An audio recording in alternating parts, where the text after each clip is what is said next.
The Eyewitness News starts with a First Alert Weather Day.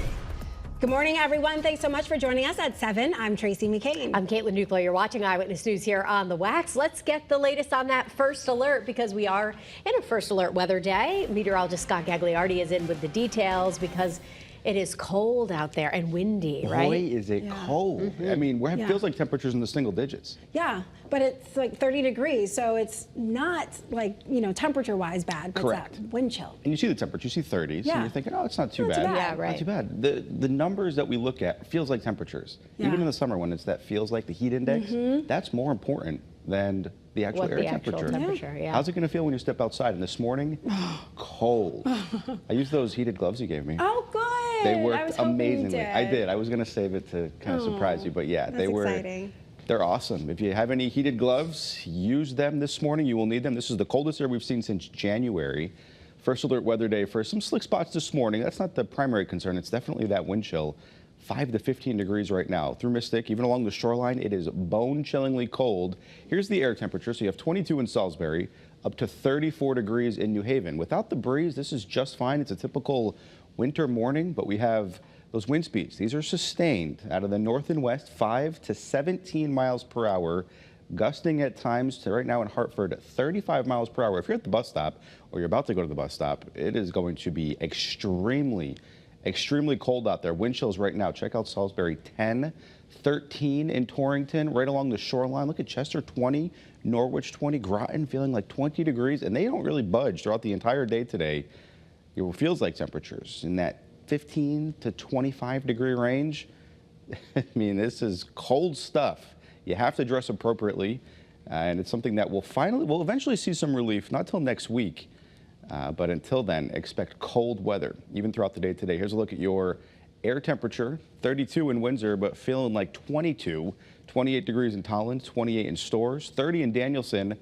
Even along the shoreline, those 20s and 30s will translate to teens to near 20s. So any plans to head out? Maybe you want to see the New Haven Green, or you're heading out to get some pizza on Worcester Square. It's going to be cold out there, very cold for today. We have another snow chance this weekend, as well as a big warm-up next week. I'll have the latest on all that coming up in just a few minutes. Good morning, Kate. All right, good morning, Scott. Good morning, everyone. 7:02 here on your Friday morning. Thanks so much for joining us on the Wax. We do appreciate that. Now, if you're heading out the door here, majority of the state is pretty calm in terms of the traffic volume. We're seeing normal delays down through Fairfield County, but I'll get you those details in just a second. If you're on the back secondary, tertiary roads, and especially northern Connecticut, you have potential for things to be a little slick and slippery, especially on the sides of the roads, or if you're going on and off a ramp on the interstates, bridges and overpasses. I think that's where you're going to see some of those wind gusts really pick up as well. So hang on tight to the steering wheel as you're heading out the door, not just this morning for this commute, but for the majority of the day into tomorrow with those winds. Nice and quiet here through Hartford, 91 north and southbound. Things are moving along here in Waterbury, 84 east and westbound, and out of the Mixmaster here in Meriden, 691 east and westbound along Route 9 in Middletown. Doing better there with the winds, at least than compared to what we were seeing earlier this morning. 77-minute ride, 95 southbound. The Parkway also backing up. But other than that, no real delays. I'm Caitlin Francis with your Connecticut Chevy First Alert Traffic Report, driven by your Connecticut Chevy dealers. All right, we are in a first alert weather and traffic day. Many people around the state are dealing with temperatures well below freezing, and some drivers could face some pretty slick conditions this morning. Yeah, so we're trying to get you ready for the day here. Channel 3 Eyewitness News reporter Marcy Jones live in Weather Tracker 2 with how the roads are looking. So, Marcy, where are you now?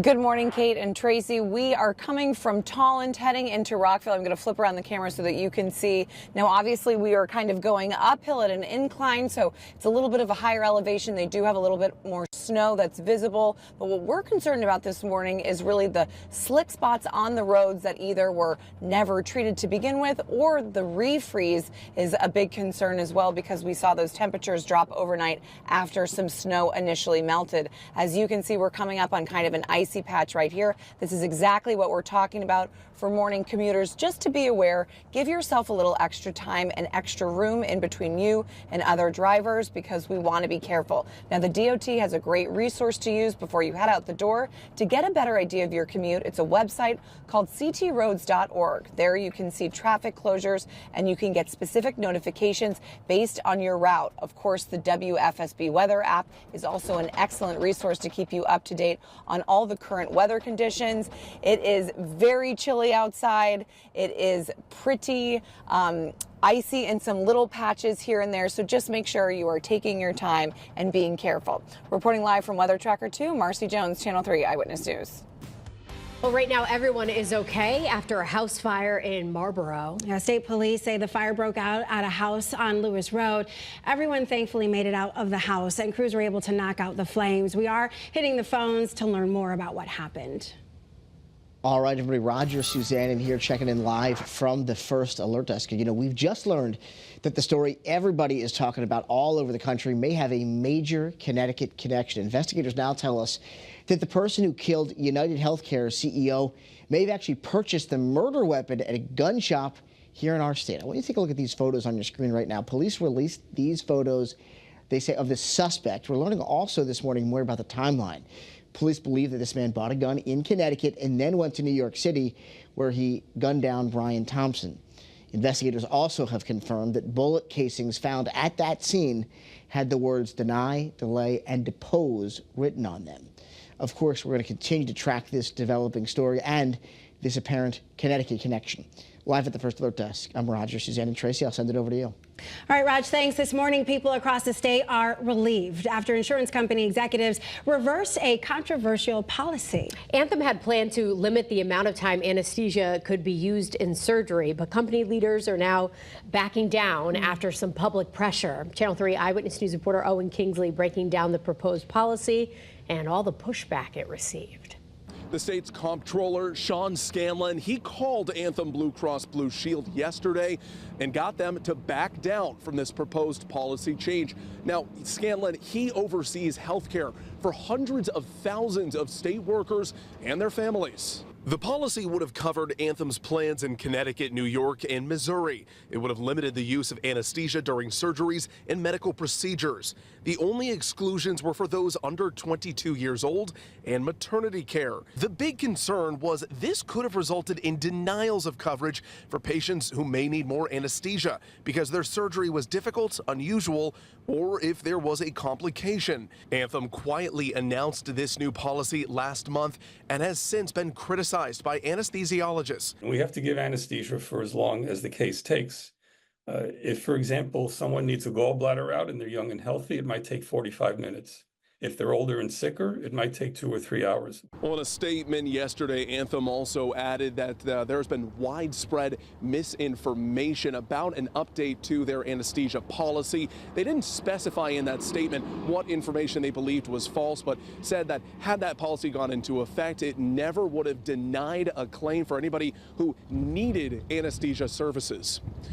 In Hartford, I'm Owen Kingsley, Channel 3 Eyewitness News. Well, right now, officials in New Haven trying to figure out what sparked a fire there yesterday. Crews say it all unfolded on a home on Lloyd Street around 4 in the afternoon, and they found those flames coming out from the back of the house. No one was hurt. Of course, we'll bring you an update here as soon as we get new information. New Haven police also investigating a suspicious death as a homicide. Police say the medical examiner did an autopsy on Russell McKenzie, finding he was shot and killed. Officials found him at a home on Walnut Street. Right now, there's no word from police on a suspect or an arrest. We'll bring you that information as soon as we get it.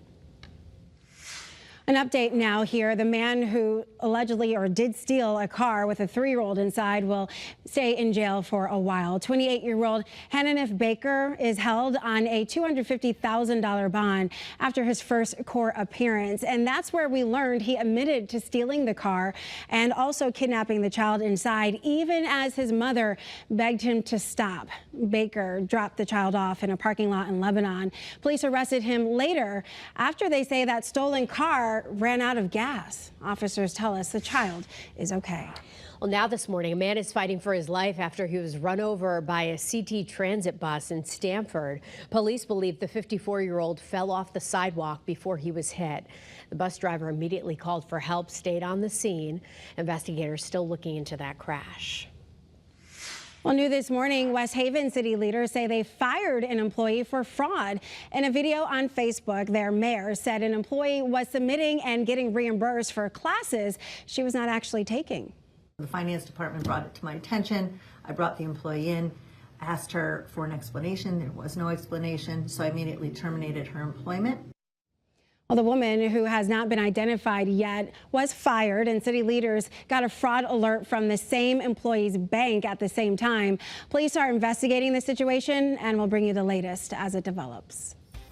As we get a check of your first alert forecast, the time right now 7:10. We're going to check in on temperatures so far this month. We're on the 6th day of December, and every day this month has so far been below average. It's a big change from where things have been, not just last month, but for the past several months and almost all of the summer. Take a look at those temperatures between 40 and 42 degrees. We're forecasting 30s today, so well below average, but big changes on the way as early as next week. Temperatures out there right now. Notice the 22s from Salisbury through Torrington, 24 in Putnam, even along the shoreline.